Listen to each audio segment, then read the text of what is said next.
The rain was doing that classic London thing. Persistent, not dramatic, just enough to make everyone hunch under umbrellas on the South Bank. It was a Thursday in early March 2026, the kind of evening where the Thames looked silver under the streetlights and the South Bank Centre's book market was packing up early. Alex, 29, freelance graphic designer from Manchester, but now proper London-based for 5 years, stood under the overhang of a closed stall, scrolling absently through his phone. He'd come to browse secondhand vinyl, not to meet anyone. Lately, dates felt like auditions, Hinge matches turning into polite small talk over flat whites, everyone performing cool and low maintenance. Nothing landed. Everything stayed surface. He noticed her because she wasn't scrolling. A woman in a navy Mac, hood up against the drizzle, was flipping through a box of old Penguin classics with real focus. No earbuds, no phone glow on her face, just her, the books, and the rain pattering on the canvas above. Her name, he'd learn soon, was Mia, 27, primary school teacher from Bristol, moved to London for a new job 2 years back. Alex hesitated. Normally, he'd crack a joke about the weather or the overpriced coffee nearby, but tonight felt different. He was tired of the script. So he put his phone in his pocket, deep, screen off, and stepped closer without crowding her. "Mind if I take a look at that Orwell?" he asked quietly, nodding at the copy in her hand. She glanced up, eyes bright under the hood. "Go for it. 1984 or Animal Farm?" "Both, honestly, but I'm here for the essays tonight." She handed it over with a small smile. No big reaction, just easy. Alex crouched down beside the box, keeping a respectful gap. Phone stayed away. He faced her directly, shoulders relaxed, no crossed arms, no leaning away like he had somewhere better to be. He nodded as she spoke about why she loved the old orange spines, eyes steady but warm, not intense. In a city where everyone was half distracted by notifications or the next tube, this felt noticeable, rare.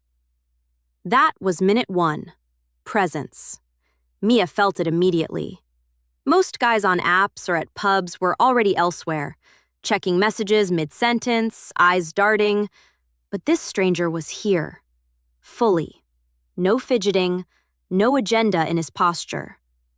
The rain faded a bit. The moment settled. After a comfortable beat of silence, Alex asked something real. Not, "What do you do?" or "Seen any good shows lately?" but open, curious. "What's been rattling around in your head the past few weeks? Like the one thought or line from a book, song, podcast that won't leave you alone." Mia paused, surprised in a good way. Brits don't always dive straight in like that, but when someone skips the small talk for something genuine, it hits.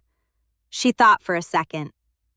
"Lately, it's this bit from Zadie Smith, about how we all pretend we're fine until someone actually asks how we really are, and then the whole facade cracks a little. I've been feeling that. Teaching all day, smiling for the kids, but at night, yeah, the cracks show." She said it lightly, testing the water, but honest. Alex didn't jump in with his own story to one-up, didn't redirect, didn't fill the silence with banter, though he could have, he was good at it. He just nodded slowly, eyes on hers, warm, listening, really listening. He let her words hang there, giving them space.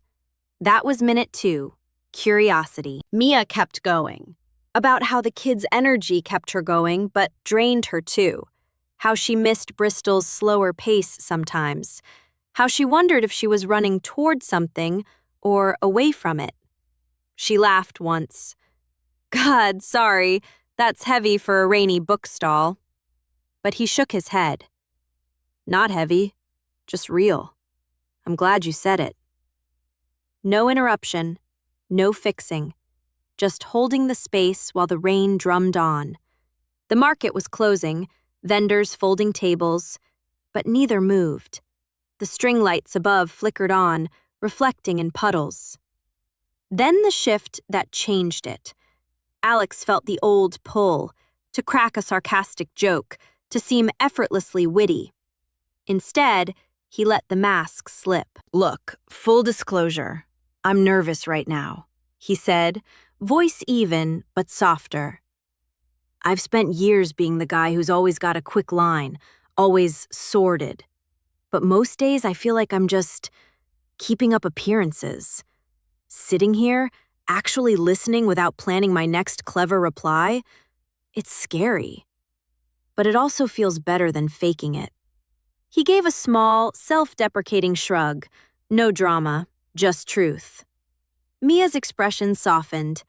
In a culture where people often hide behind humor or reserve, this kind of quiet honesty stood out. "I get that," she said. "I do the same at parents' evenings, act like I've got it all together, but inside, I'm winging it half the time. Thanks for saying it.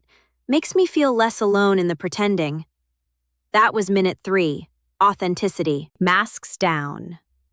What followed wasn't fireworks or intense confessions. It was easy, real.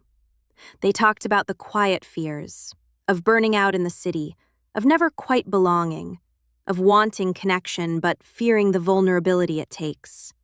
About how London can feel lonely, even in crowds. No grand gestures, just 2 people under an overhang, rain falling, being human. 3 minutes? The clock on Alex's forgotten phone said about that when he checked. The market was dark now, vendors gone. Yet something had shifted. They swapped numbers, not with pressure, but simple, "Fancy grabbing a coffee sometime?" No scripts. Mia headed toward Waterloo Station, Mac rustling.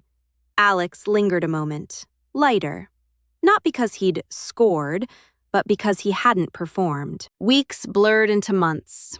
Pub pints and quiet corners of Soho, always splitting the bill. Equality felt natural.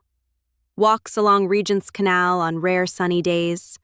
Late texts sharing song lyrics or book quotes that hit hard. Each time the anchors stayed. Alex showing up fully, no phone distractions, eyes gentle and present. Asking deeper, "What's the one thing you're most scared of right now?" And listening without agenda or banter deflection. Owning the messy bits. "I still overthink calling you sometimes, just so you know." Mia opened up too, shared about her mom's illness last year, the guilt of being far away. Alex shared his, how moving to London left him disconnected from old mates, how he feared real closeness meant losing independence. One evening, months later, sitting on a bench in Hyde Park as dusk fell, Mia turned to him. "You know what got me that first night?" she asked. He shook his head. "You weren't trying to win me over. You were just there, present. And when you admitted the nerves, that's when I felt safe dropping the act too." Alex smiled. No cocky grin, just quiet relief. "I was done auditioning. Turns out being real works better." In a city of fast lives and guarded hearts, their bond grew from presence plus curiosity plus authenticity. Not insta-love, slow, steady British style. Casual dates turning serious through quiet consistency. Built on truth, not performance. And in London's rainy evenings, Alex learned, the quickest path to someone's heart isn't clever lines or grand plans. It's showing up fully, asking with real wonder, and daring to be seen. Flaws, nerves, and all.